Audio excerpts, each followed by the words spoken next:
ఈరోజు Nellore district police ఆఫీస్కి వచ్చిన ఈ మీడియా మిత్రులందరికీ అభినందనలు. ముఖ్యంగా 20th దివాళీ ఫెస్టివల్ ఉంది. సో దాని గురించి మనం తీసుకుంటున్న ప్రికాషన్స్ గురించి అండ్ అలానే ప్రజల నుండి మేము ఎక్స్పెక్ట్ చేస్తున్న కోఆపరేషన్ గురించి మాట్లాడడానికని మీ మీడియా మిత్రులందరినీ ఇక్కడ పిలవడం జరిగింది. మీ అందరికీ తెలుసు, మ్యానుఫ్యాక్చరింగ్ ఆఫ్ ఫైర్ వర్క్స్ గురించి మనం చాలా స్ట్రిక్ట్గా వెళ్తున్నాము in the district. Revenue authorities, police, fire department అందరూ కలిసి తనిఖీలు చేస్తున్నారు at all these manufacturing locations, storage sites and sale points.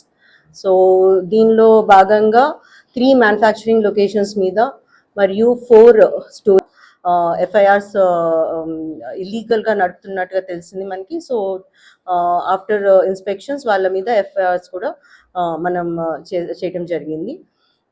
దాంతోపాటు ఇప్పుడు 48 hours ముందు వెన్ సేల్ స్టార్ట్ అయినప్పుడు వాళ్ళు ఎటువంటి ప్రికాషన్స్ తీసుకోవాలి, అక్కడ ఫైర్ సేఫ్టీ రెగ్యులేషన్స్ ఏంటి, దాని ప్రకారంగా అంత ఫైర్ సేఫ్టీ ఎక్విప్మెంట్ ఉందా అని చూడటము, డిస్టెన్స్ బిట్వీన్ ద షాప్స్ ఇవన్నీ చూడటము కూడా మన ఆఫీసర్స్ అందరూ ఇన్స్పెక్షన్స్ చేస్తున్నారు. దాని తర్వాతనే లైసెన్స్ కూడా ఇవ్వటం జరుగుతుంది.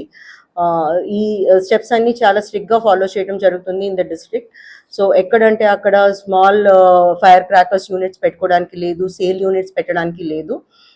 గవర్నమెంట్ నుండి వచ్చిన స్టోరేజ్ అండ్ సేల్ పాయింట్స్లోనే సేల్ చేయడానికి పర్మిషన్ ఇవ్వడం జరుగుతుంది. ప్రజలు ఇంటి దగ్గర ఫైర్ క్రాకర్స్ కాల్చుకునేటప్పుడు కొంచెం ఓపెన్గా ఉండే స్థలాల్లో కాల్చుకోవాలి. అక్కడ వాటర్ బకెట్ అండ్ శాండ్ ఇవి పెట్టుకోవాలి. And they have to ensure ఈ రాకెట్స్ అవి పేల్చినప్పుడు అవి టువర్డ్స్ ద క్రౌడ్ వెళ్ళకుండా చూసుకోవాలి. ఇవన్నీ చాలా ఇంపార్టెంట్ ప్రికాషన్స్ తీసుకోవటము, లేకపోతే అనవసరంగా ఇన్సిడెంట్స్ అవుతున్నాయి, యాక్సిడెంట్స్ అవుతాయి. దెన్ ఈవెన్ 30% బర్న్స్ అయినా కానీ దానికి ఆ వూండ్ నుండి బయటకు రావడానికి చాలా టైం పడుతుంది. అండ్ మీకు అందరికీ తెలుసు, ఆ రోజు full night police is completely on duty.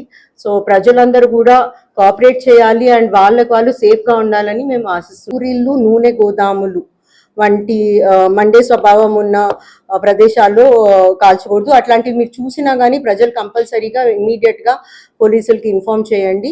మాకు డయల్ 100 ద్వారా 112 ద్వారా ఇమ్మీడియట్గా ఈ ఎటువంటి fire crackers illegal storage and manufacturing జరుగుతుంటే వెంటనే ఇన్ఫార్మ్ చేయండి. సేల్ పాయింట్స్ కూడా ఉండడానికి లేదు, ఊళ్ళల్లో కూడా ఇల్లీగల్ సేల్ పాయింట్స్ ఉండడానికి లేదు. ఎక్కడ ఏమన్నా కానీ ఇంపార్టెంట్గా ఇన్ఫార్మ్ చేయమని అందరినీ కోరుతున్నాము. సో ప్రజలందరూ సేఫ్ దివాళీ చేసుకుంటారని ఆశిస్తున్నాము. Thank you.